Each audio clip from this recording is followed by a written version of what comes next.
যত ঘড়ির গাড়া ঘুরে দেখা গেছে অল্প সময় আমরা কাজ করছি এবং অল্প উপকার করছি, সময় শেষ হয়ে গেছে। কিন্তু এই অল্প উপকার করার জন্য আমাদের কী পরিমাণ খরচ, প্রায় 2 লাখ টাকার মতন যাইব।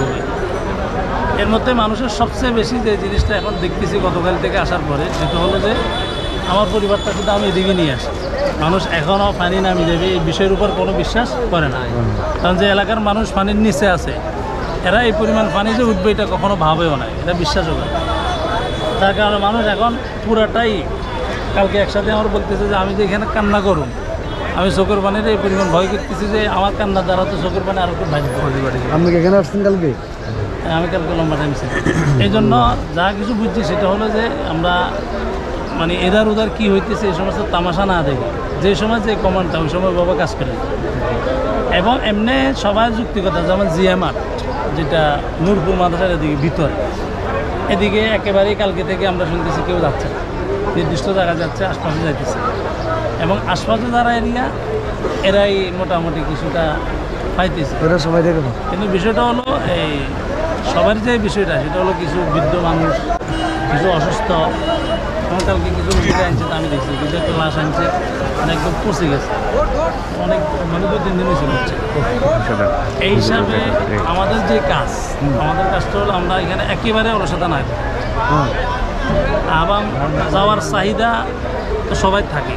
এই বিষয়টা হলো আমরা গতকালকে আমাকে কয়েকজন লোক বলছে, আমি চাইছি যে আমি ব্যাপক কীভাবে উপকার করা যায়, বলছি যে এই তরতিবে করে যারা এখানে বিভিন্ন সংগঠন থেকে আসে, ওনারা কী করে সবাই একসাথে যায় এবং কোনো কমান নাই, আসতে ওনারা চলে আসে, কিন্তু কাউকে যে উদ্ধার করবে, একটা রুগীকে যে আনবো, এদের কোনো ইয়ে নাই। এই জন্য আমি গতকাল রাত্রে লম্বা সময় বয়সে কথা বলছি, অনেকে শুনছেন মনে হয়। এই সবগুলার সামনে রাখি আমরা কাজ করলে হয়তো 10 জন মানুষের প্রতি আমরা উদ্ধার করতে পারি। চেষ্টা করুন, যদি দেখি যে আমাদের মানে ত্রাণ শেষ না, আমাদের সাথে ধরো শক্তি আছে যে আমরা ইসলাম বোর্ডে রাখতে পারি, আমরা তো কালকে শুধু উদ্ধারের কাজ করলাম। আপনারা দেখেন এই সমস্ত এই কি ইসলাম বোর্ড যেগুলো আছে পড়ে রয়েছে, অথচ মানুষ কী অবস্থা করতেছে, এদের আসার মানে কি এটা আমিও বুঝতেছি না। গতকাল আবার কিছু দলের খ্যাতি ইত্যাদি এগুলো অনেক বিষয় আছে, কিছু লিঙ্কে আছে।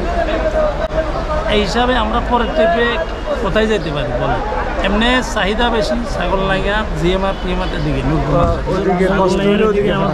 কিন্তু এখানে একটা পয়েন্ট আছে যেটা আপনারা মাথায় রাখি কথা বলি।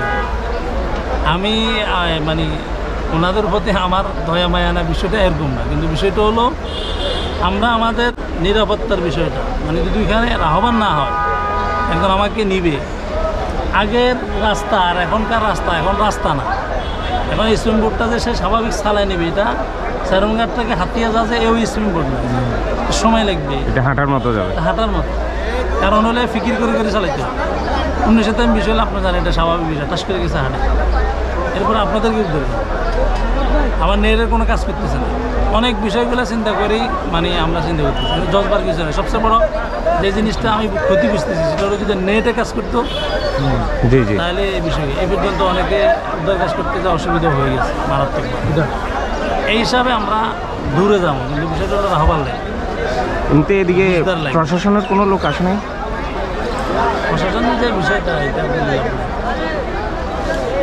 আমি এখানে কালকে আসিও পরিমাণ লোক দেখি না, দেখেন নাই, সেনাবাহিনী নৌবাহিনী যে বিজেপি কিচ্ছু দেখি না।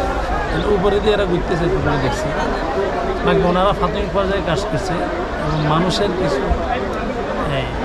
দুর্ব্যবহার করছে সেনাবাহিনীদেরকে, যেটা আমি গতকালকে এসেছি, মারাত্মক দুর্ব্যবহার করছে। প্রথমে এরা খুব রিক্সে কাজ করছে, এখানেও কিছু মানুষ আছে তো এদের উপর আক্রমণ করতে গেছে, মানে এর পরিবার আনতে জানো, এরকম অনেক কিছু হইতে পারে। সেনাবাহিনীকে কাজটা একদম ধীরে দিয়ে, আচ্ছা আচ্ছা। বাকি এটা একটা নিমখের আমি দেখা গেছে ওনারা শুরু থেকে খুব ত্যাগ দিছে, যেটা আমরা জানি। এই পানির পরে সবচেয়ে প্রথম ভূমিকা ঝাঁপিয়ে পড়ছে সেনাবাহিনী, পরে এরা মানুষ এখন আসতেছে। তো যাই হোক, পরেরটা কী হতে পারে কোন যেদিকে কেউ ঢুকে না আমরা ওদিকে দেখি। আমাদের ড্রাইভার কেমন